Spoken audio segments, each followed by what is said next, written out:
2 লাখ টকা আৰু 5 লাখ টকা 2 লাখ টকা হ'লে ধৰি লওক গ্ৰেজুৱেশ্যন কৰি থৈছে তেওঁলোকক 2 লাখ টকা দিয়ে বাকি যিসকলে ধৰি লওক স্পেচিয়েল কিছুমান কোৰ্স কৰিছে বা ধৰি লওক তেওঁলোকে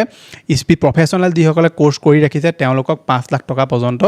এই আঁচনিখনৰ পৰা প্ৰদান কৰা হয় এতিয়া আপোনালোকে এই আঁচনিখনত এপ্লাই কৰিবলৈ হ'লে প্ৰথমে কৰিব লাগিব ৰেজিষ্ট্ৰেচন কৰা সময়ত আপোনালোকৰ ইমেইল আইডি লাগিব ফোন নম্বৰ লাগিব আপোনালোকে নেম ডিটেইলছ এখিনটো দিবই লাগিব লগতে আপোনালোকক কেইটামান নথিপত্ৰৰ প্ৰয়োজন হ'ব প্ৰথমটো নথিপত্ৰ হৈছে ডিজিটেল আসাম 2.0 চেনেলটোৰ এটা নতুন ভিডিঅ'লৈ আপোনালোক সকলোকে পুনৰবাৰ স্বাগতম জনাইছোঁ চৰকাৰ যেহেতু আকৌ বিজেপিৰে আহিল গতিকে এতিয়া আপোনালোক সকলোৱে নিশ্চয় মুখ্যমন্ত্ৰী আত্মনিৰ্ভৰশীল অসম আঁচনিখনৰ কাৰণে ৱেইট কৰি আছে মুখ্যমন্ত্ৰী আত্মনিৰ্ভৰশীল অসম আঁচনি কেতিয়া এপ্লাই ষ্টাৰ্ট হ'ব কেতিয়াৰ পৰা ৰেজিষ্ট্ৰেশ্যন আৰম্ভ হ'ব বহুতে মোক সুধি আছিলে গতিকে মুখ্যমন্ত্ৰী আত্মনিৰ্ভৰ অসম আঁচনিখনত আপোনালোকে যদি এপ্লাই কৰিব বিচাৰে CMAAA 3.0 যদি আপুনি এপ্লাই কৰিব বিচাৰে তেনেহ'লে আপোনালোকক কিছুমান স্পেচিফিক নথিপত্ৰৰ প্ৰয়োজন হ'ব যিসমূহ নথিপত্ৰ যদি আপোনালোকৰ হাতত নাই বা আপুনি এতিয়ালৈকে বনোৱা নাই বা যদি আপুনি বনায়ো থৈছে তেনেহ'লে সেইকেইটা কামত নাহিবও পাৰে কি হয় এইকেইটা নথিপত্ৰ কেনেকৈ বনাব লাগিব প্ৰত্যেকটো কথা আমি ভিডিঅ'টো ডিটেইলত আলোচনা কৰিম লগতে CMAAA 3.0 ৰ এপ্লাই ষ্টাৰ্ট কেতিয়াৰ পৰা হ'ব সেইটোৰ বিষয়ে আজি এই ভিডিঅ'টোত আপোনালোকে থুলমূল আভাস এটা লাভ কৰিব সম্পূৰ্ণভাৱে ভিডিঅ'টো প্ৰথমৰ পৰা শেষলৈকে চাব এতিয়ালৈকে আপুনি ভিডিঅ'টো যদি লাইক এটা কৰা নাই ফটাফট ভিডিঅ'টো লাইক এটা কৰি দিয়ক চেনেলটোলৈ যদি প্ৰথম আহিছিলে ছাবস্ক্ৰাইব কৰি লওক এনেকুৱা ধৰণৰ ইনফৰ্মেটিভ ভিডিঅ' ৰেগুলাৰ চাবৰ কাৰণে আহক এতিয়া ভিডিঅ'টো আৰম্ভ কৰোঁ ভিডিঅ'টো আৰম্ভ কৰাৰ আগতে সৰু এটা অনুৰোধ আপোনালোকে যদি CMAAA হওক অৰুণোদয় হওক বা যিকোনো চৰকাৰী স্কলাৰশ্বিপ চৰকাৰী চাকৰি যিকোনো ধৰণৰ আপডেট যদি সহজতে হোৱাটছআপত লাভ কৰি থাকিব বিচাৰে তেনেহ'লে আমাৰ হোৱাটছআপ চেনেলটো সোনকালে ফ'ল' কৰি লওক হোৱাটছআপ চেনেলত আপোনালোকে বহুতবিলাক নতুন আপডেট পাই থাকে হোৱাটছআপ চেনেলটোৰ লিংক মই ডেছক্ৰিপশ্যনত দি থোৱা আছে সোনকালে আপোনালোকে জইন কৰি ল'ব এতিয়া মুখ্যমন্ত্ৰী আত্মনিৰ্ভৰশীল অসম আঁচনিখনৰ যিহেতু ৰেজিষ্ট্ৰেশ্যন প্ৰক্ৰিয়া ইলেকশ্যনৰ আগতেই খুলি দিছিলে মানে তেওঁলোকে এদিন খুলিছিলে ৰেজিষ্ট্ৰেশ্যন প্ৰক্ৰিয়াটো তাৰ পৰা তেওঁলোকে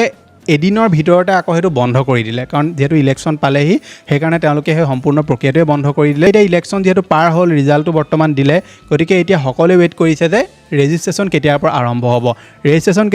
হ'ব সেইটো আমি ভিডিঅ'টো শেষলৈ আলোচনা কৰিম প্ৰথমে আলোচনা কৰোঁ যে আপোনালোকক নথিপত্ৰ কি প্ৰয়োজন হ'ব এতিয়া চাওক আপোনালোক CMAAA যদি আপোনালোকে এপ্লাই কৰিব বিচাৰে অৰ্থাৎ মুখ্যমন্ত্ৰী আত্মনিৰ্ভৰশীল অসম আঁচনিখনত যদি নতুনকৈ ৰেজিষ্ট্ৰেশ্যন বা নতুনকৈ আবেদন যদি কৰিব বিচাৰে তেনেহ'লে কিছুমান ইয়াত ক্ৰাইটেৰিয়া আছে ক্ৰাইটেৰিয়াসমূহ এনেকুৱা ধৰণৰ যে যদি আপুনি জেনেৰেল কাষ্টৰ হয় তেনেহ'লে আপোনালোক মেট্ৰিক পাছ কৰা হ'বই লাগিব মিনিমাম যদি বেলেগ কাষ্টৰ হয় তেনেহ'লে আপোনালোকে এটলিষ্ট ক্লাছ 10 লৈকে পঢ়া হ'ব লাগিব নহবা আপোনালোকে এই আঁচনিখনত এপ্লাই কৰিব নোৱাৰে আঁচনিখনত তেওঁলোকে দুটা ভাগত পইচাটো বিভক্ত কৰে 2 লাখ টকা আৰু 5 লাখ টকা 2 লাখ টকা হ'লে ধৰি লওক গ্ৰেজুৱেশ্যন কৰি থৈছে তেওঁলোকক 2 লাখ টকা দিয়ে বাকি যিসকলে ধৰি লওক স্পেচিয়েল কিছুমান কোৰ্স কৰিছে বা ধৰি লওক তেওঁলোকে প্ৰফেচনেল যিসকলে কোৰ্স কৰি ৰাখিছে তেওঁলোকক 5 লাখ টকা পৰ্যন্ত এই আঁচনিখনৰ পৰা প্ৰদান কৰা হয় এতিয়া আপোনালোকে এই আঁচনিখনত এপ্লাই কৰিবলৈ হ'লে প্ৰথমে কৰিব লাগিব ৰেজিষ্ট্ৰেচন কৰা সময়ত আপোনালোকৰ ইমেইল আইডি লাগিব ফোন নম্বৰ লাগিব আপোনালোকে নেম ডিটেইলছ এখিনটো দিবই লাগিব লগতে আপোনালোকক কেইটামান নথিপত্ৰৰ প্ৰয়োজন হ'ব প্ৰথমটো নথিপত্ৰ হৈছে পেন কাৰ্ড এতিয়া চাওক আপোনালোকক এটা কথা প্ৰথমে কৈ দিওঁ এনেকুৱা ধৰণৰ আঁচনিসমূহত আপোনালোকৰ নথিপত্ৰসমূহ শুদ্ধ হৈ থকাটো বহুত জৰুৰী নথিপত্ৰ শুদ্ধ হৈ আছেনে সেইসমূহ চেক কৰিব লগতে আপোনালোকক এটা স্পেচিয়েল নথিপত্ৰৰ প্ৰয়োজন হ'ব যিটো হৈছে এক্সচেঞ্জ কাৰ্ড বা এমপ্লয়মেণ্ট এক্সচেঞ্জ কাৰ্ড এই এক্সচেঞ্জ কাৰ্ডটো আপোনালোকে যদি এতিয়ালৈকে বনোৱা নাই সোনকালে বনাব লাগিব যদি বনোৱা নাই আমাৰ থ্ৰুদি বনাব বিচাৰে তেনেহ'লে এই নম্বৰটোত যোগাযোগ কৰিলে আমি আপোনাক এক্সচেঞ্জ কাৰ্ড বনাই দিম বাকি আপুনি যদি অলৰেডি এক্সচেঞ্জ কাৰ্ডটো বনালেও তেনেকুৱা ক্ষেত্ৰতো আপোনালোকে এপ্লাই কৰিব নোৱাৰিব পাৰে কাৰণটো হৈছে আপোনালোকৰ এমপ্লয়মেণ্ট এক্সচেঞ্জ কাৰ্ডটো যদি ইনভেলিড হৈ গ'ল মানে যিটো আপোনাৰ এমপ্লয়মেণ্ট এক্সচেঞ্জ কাৰ্ডৰ ৰিনিউৱেল ডেট আছিলে সেইটো যদি পাৰ হৈ গ'ল 2026 চনত যদি ৰিনিউৱেল ডেট আছিলে আৰু আপুনি যদি এতিয়ালৈকে কৰা নাই তেনেকুৱা ক্ষেত্ৰত সময়মতে আপোনালোকে ৰিৰেজিষ্ট্ৰেশ্যন কৰি কাৰ্ডটো আকৌ আপোনালোকে ঠিক কৰিব পাৰিব যদি 2025ত আছিল 24ত আছিল তেনেকুৱা ক্ষেত্ৰত আপোনাৰ কাৰ্ডটো ইনভেলিড হৈ গ'ল আৰু আপোনালোকে সেইটো আকৌ নতুনকৈ কাৰ্ড বনাব লাগিব গতিকে এমপ্লয়মেণ্ট এক্সচেঞ্জ কাৰ্ড যদি আছে তেনেহ'লে চেক কৰি চাব যে ৰিনিউৱেল ডেট কেতিয়া আছিলে আৰু যদি নাই আপুনি সেই কাৰ্ডটো সোনকালে বনাই ল'ব লাগিব তেতিয়াহে আপোনালোকে এপ্লাই কৰিব পাৰিব আপোনালোকে ৰেজিষ্ট্ৰেশ্যন কৰাৰ পাছত তাৰ পিছৰ প্ৰচেছখিনি হৈছে কি আপোনালোকে আপোনাৰ যি এডুকেশ্যন কোৱালিফিকেশ্যন দেখুৱাব সেইখিনি আপোনালোকে তাত জমা কৰিব লাগিব লগতে আপোনালোকৰ পেন কাৰ্ড আধাৰ কাৰ্ড বেংক একাউণ্টৰ ডিটেইলছ সেইখিনি আপুনি দিব লাগিব লগতে আপোনালোকৰ এটা প্ৰজেক্ট ৰিপৰ্ট আপোনালোকে ছাবমিট কৰিব লাগিব যিটো কাৰণে আপুনি চৰকাৰৰ পৰা পইচাটো ল'ব বিচাৰিছে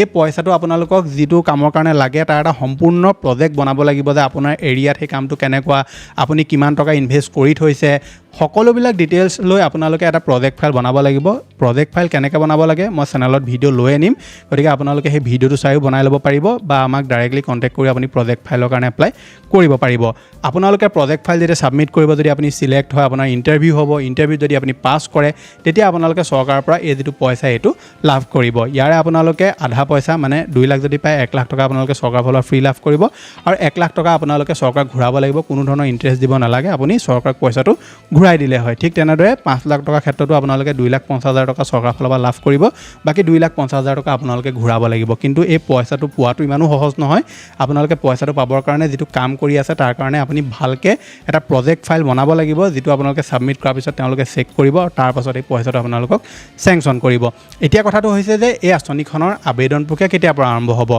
আঁচনিখনৰ আপুনি আবেদন প্ৰক্ৰিয়া ধৰি ৰাখক যে এই বছৰ আৰম্ভ হ'ব আৰু খুব সম্ভৱতঃ তেওঁলোকে জুলাই বা জুন জুলাই মাজৰ পৰা মাহৰ শেষৰ পৰা বা জুলাই মাহৰ ষ্টাৰ্টিঙৰ পৰা তেওঁলোকে এই আঁচনিখনৰ নতুন আবেদন প্ৰক্ৰিয়া আৰম্ভ কৰিব পাৰে গতিকে এইটো আহিবলগীয়া সময়তে আমি গম পাম যে কেতিয়াৰ পৰা এখন আঁচনিৰ প্ৰক্ৰিয়া আৰম্ভ হ'ব যেহেতু চৰকাৰে অলৰেডি বহুতো পইচা খৰচ কৰিলে আঁচনিৰ নামতে হওক 10,000 গোটৰ মহিলাক দিলে অৰুণোদয় আঁচনি মানুহক দিলে পইচা গতিকে এতিয়া তেওঁলোকে ৰেজিষ্ট্ৰেশ্যন প্ৰক্ৰিয়া হওক বা আবেদন প্ৰক্ৰিয়া কেতিয়াৰ পৰা আৰম্ভ কৰিব ইয়াক লৈ তেওঁলোকে খুব সম্ভৱতঃ তেওঁলোকে অতি সোনকালে যে ইয়াৰ ওপৰত আপডেট দিব আশা কম কিন্তু তেওঁ বুলি আপুনি ধৰি ৰাখক যে জুন বা জুলাই মাহৰ পৰা